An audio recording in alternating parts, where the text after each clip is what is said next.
ಆಮೇಲೆ ಸರ್ ಇನ್ನೊಂದು ಮುಖ್ಯವಾಗಿ ಸರ್ ಸುಮ್ಮನೆ ಹೇಳದೆ ಕೇಳದೆ ಭೂಮಿ ಸರ್ವೆ ಮಾಡಕತ್ತಾರ ಸರ್ ನಮ್ಮಲ್ಲಿ ಬಂದು. ಅದು ಏನು ಉದ್ದೇಶ ಟೈಪ್ ನಡೆದಲ್ಲ ಆ ಟೈಪ್ ಇಲ್ಲಿ ಕೂಡ ಸರ್ವೆ ಸುಮ್ಮನೆ ಬಂದ್ ಮಾಡ್ತಾರೆ ಸರ್.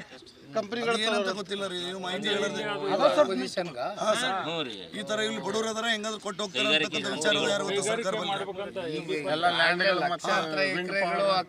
ಮಾಡಿದರೆ ಇನ್ನೂ ಏನು ಮಾಡಿಲ್ಲ, ಯಾವ ಫ್ಯಾಕ್ಟ್ರಿ ತಗೊಂಡ್ಬಂದಿಲ್ಲ, ಏನು ಇಲ್ಲ ಸರ್. ಸುಮ್ಮನೆ ಬಂದು ಸರ್ವೆ ಮಾಡಕತ್ತಾರ.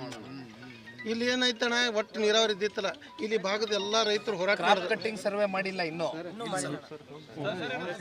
ಯಾರು ಸಚಿವರಿಲ್ಲ, ಲೋಕಲ್ ಶಾಸಕರಿಲ್ಲ, ಯಾರು ಇಲ್ಲ ಸರ್. ಇಲ್ಲಿ ಸುಮ್ಮನೆ ಓಟ್ ಕೇಳಕ್ ಅಷ್ಟ ಮಾತ್ರ ಬರೋದಿಲ್ಲ. ಲೋಕಲ್ ಶಾಸಕರು ಅದಾರ ಕರೀರಿ, ಒಂದ್ ದಿವಸ ಬಂದಿಲ್ಲ, ಬಂದಿಲ್ಲ. ಏನ್ ಪರಿಸ್ಥಿತಿ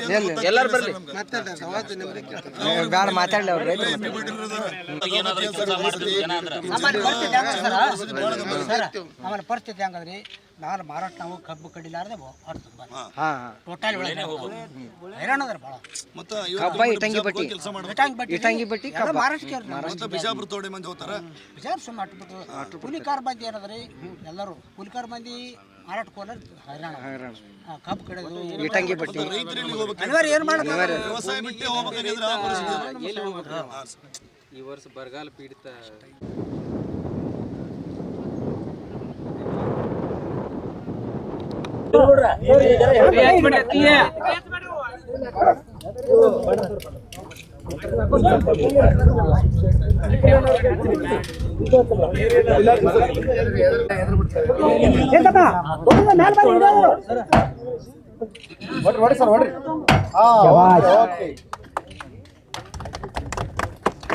ನಿಖಿಲ್ ಕುಮಾರಸ್ವಾಮಿ ಅವರಿಗೆ, ಅಣ್ಣನವರಿಗೆ, ಜೆಡಿಎಸ್ ಪಕ್ಷಕ್ಕೆ, ಎಚ್ ಡಿ ದೇವೇಗೌಡ ಸಾಹೇಬರಿಗೆ, ಮಂಡಿನ ಮಗ ಎಚ್ ಡಿ ದೇವೇಗೌಡ ಸಾಹೇಬರಿಗೆ, ಮಂಡಿನ ಮಗ ಕುಮಾರಣ್ಣನವರಿಗೆ, ಮಂಡಿನ ಮಗ ಕುಮಾರಣ್ಣನವರಿಗೆ.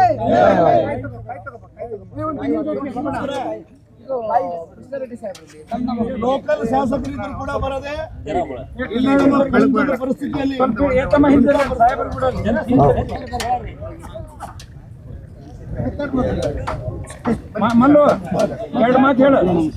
ಇಲ್ಲಿ ಇವತ್ತು ಮರದ ತಾಲೂಕು, ಮರದ ಜಿಲ್ಲೆ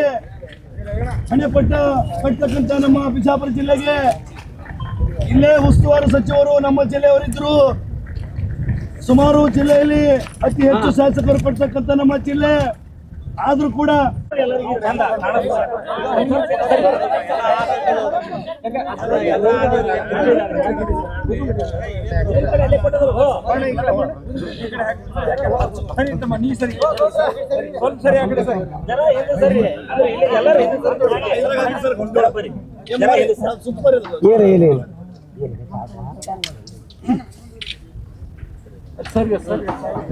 ಕಲ್ಲಿದ್ರೆ ಕೈ ಹೊಡಿಬೋದು.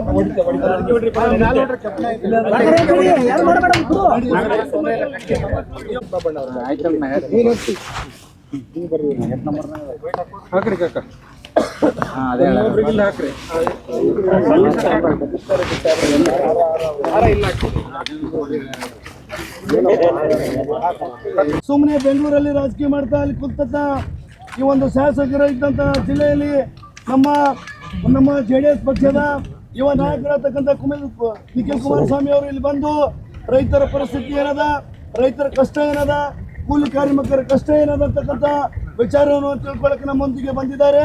ಅದಕ್ಕೆ ನಾವು ಯಾವತ್ತೂ ನಿಮ್ಮ ಜೊತೆ